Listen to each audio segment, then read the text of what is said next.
Well, good morning, everyone. Happy Thursday. I hope everybody is ready for an absolutely amazing day. I got to be honest, I am pretty excited because from now until the end of the year, we are going to have helping us lead our Pledge of Allegiance several former Weaver students, our Weaver alum, the class of 2021. These seniors who will be graduating will be coming in and will be helping us lead the Pledge of Allegiance and sharing a little bit about their future as well as some of their favorite memories of their time here at Weaver. So I'm really excited because we are kicking off with Stephanie McCarthy, who will be leading us in the Pledge of Allegiance. And then we'll be continuing our read aloud of Song for a Whale. We have the Oak Middle School counselor and a Weaver parent, Miss Adrienne Reynolds, will be reading chapter 16 in Song for a Whale. So I hope everybody is ready. Get set, because today is going to be absolutely amazing. Go crush it. Good morning. My name is Stephanie McCarthy, and I'm a Los Alamitos graduating senior and Weaver alumni. In the fall, I will be attending Texas Christian University. My favorite Weaver memory was getting to perform the Great Kapok Tree play with all my friends in 3rd grade. Please stand and join me for the Pledge of Allegiance. Please remove all hats and hoods and place your right hand over your heart. Ready, begin. I pledge allegiance to the flag of the United States of America and to the republic for which it stands, one nation, under God, indivisible, with liberty and justice for all. Thank you, and please be seated. Hello, Weaver Wales. My name is Miss Reynolds, and I'm the school counselor at Oak Middle School. I'm going to be reading chapter 16 today for you from Song for a Whale. But before I begin, I'd like to give a special shout out to Dr. Tom's class. Chapter 16. The students who would play 55 Song took their places in the music room the next day. Many of the students sat off to the side to observe. Even the lowest notes of violins, clarinets, and trumpets were too high for Blue 55. I was surprised the tuba player wasn't participating. That was one of the few instruments I'd listed, since it could play notes even lower than 55s. But Mr. Russell said that the note I needed was hard to play, and he didn't have a student who could do it. So it took more skill than I thought, if you couldn't just play the note by holding your hands in the right place and blowing into the mouthpiece alone. Before you leave, I'll show you a way you can create that sound on a phone or a tablet, he wrote on a sticky note. Listed on the whiteboard were the instruments participating and the notes they'd play. I waited in a chair at the front of the room while the group did a couple of practice rounds. It looked like the students were checking something on their phones or some other small device after playing a note, sometimes shaking their heads and playing again.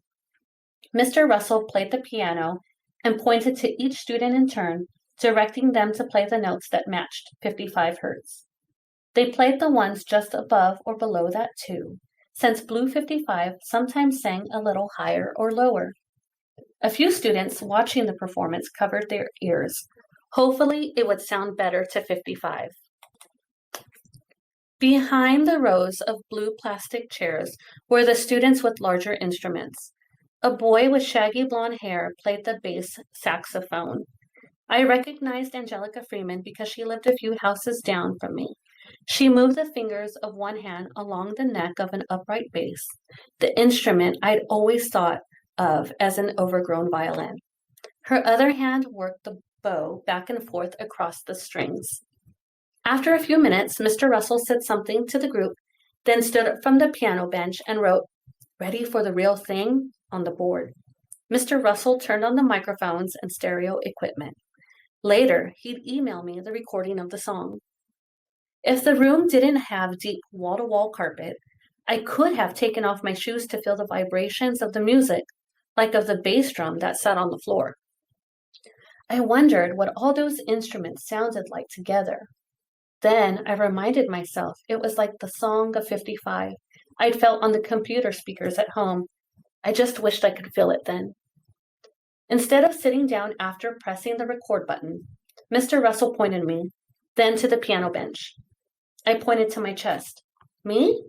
He nodded and then wrote, "It's your song. Only fair you get to play it." I smiled and sat at the bench. Playing Blue 55's song was even better than hearing it. Mr. Russell made a tapping motion near the correct key, but I already knew which note to play. I placed a finger on the 13th key, then looked up to wait for his cue. When he waved his hands, I tapped the piano key over and over while the other students played their notes. I played the 12th and the 14th keys also to add the sounds just above and below 55 hertz. Mr. Russell raised a hand and then made a fist. After we paused the recording, everyone applauded, even the students who'd been covering their ears. Maybe they were just clapping because it was over. But I didn't mind. We had the song that would tell 55 someone was out there. As the students took their seats for their regular practice, Mr. Russell showed me an app on his tablet. He held the phone near the piano and pointed to the 13th key. When I tapped it, the phone's microphone picked up the sound. Wavy lines appeared on the screen, along with the name of the note, A1. Best of all, a readout of the frequency, 55 hertz, appeared, next to the sound wave with each strike of the key. Mr. Russell pointed to the students to show me that they were using similar apps. That was how they knew if they hit the right note. Already I felt closer to Blue 55 from playing that sound like the one he sang. Mr. Russell showed me how to adjust a wheel on the screen to select any musical instrument. That was what he meant when he said I could play the tuba note myself. He spun the wheel to tuba, then showed me which note to tap. Purple lines of a sound wave and 55 hertz appeared in the middle of the screen. I should have known there'd be an app that would allow me to play the song. Instead of working with the music students, I could have created the song myself. But it wasn't so bad working with them.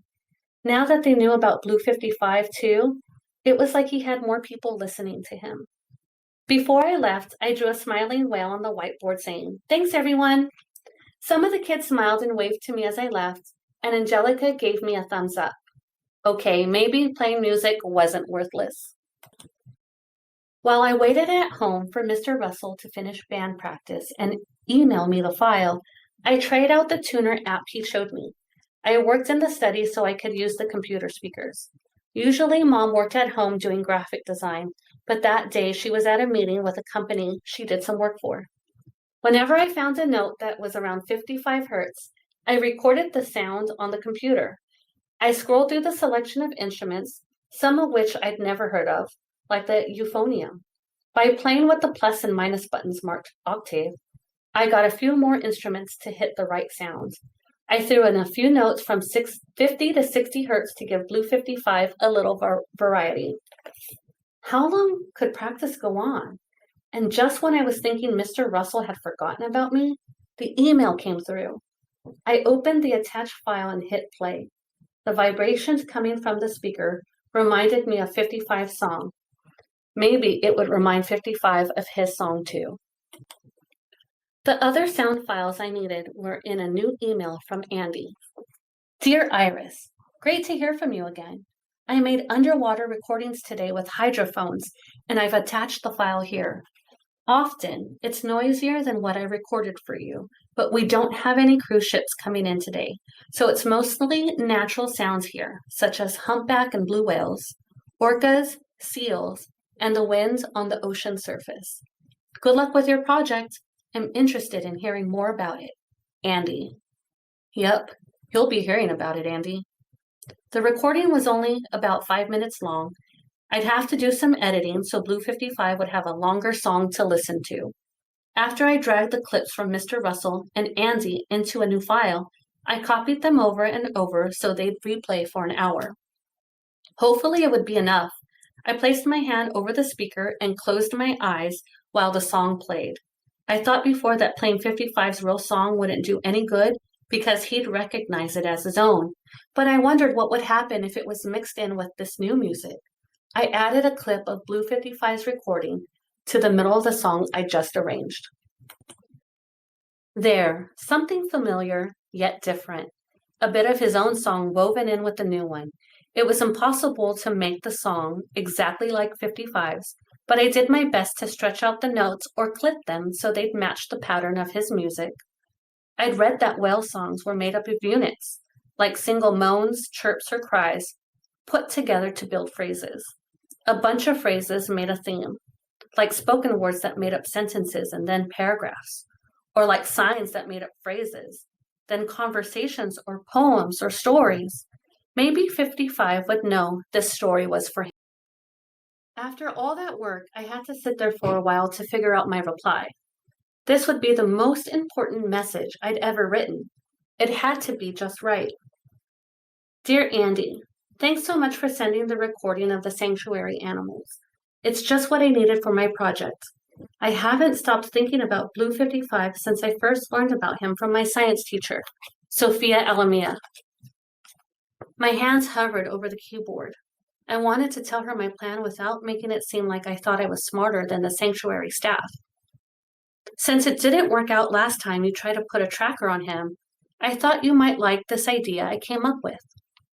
I told her how I'd worked with the musicians at school to record a song at Blue 55's frequency, and then mixed it with his own song and the sounds of the sanctuary animals. A sound file of the song is attached here. What you could do is play it while you're on the boat and plug a set of waterproof speakers into whatever device you're using. Then you can drop the speakers into the water and 55 will hear the song. You said he swims to other whales, right? And they're not even singing the same songs. I'm sure when he hears something that sounds like him, he'll follow and he'll want to hang around for a while. I thought about how whenever I was with another deaf person, we'd take forever saying our goodbyes. It annoyed everyone else as they stood in the doorway waiting for us to finally say goodbye and mean it. We'd almost get there, then think of something else to tell each other.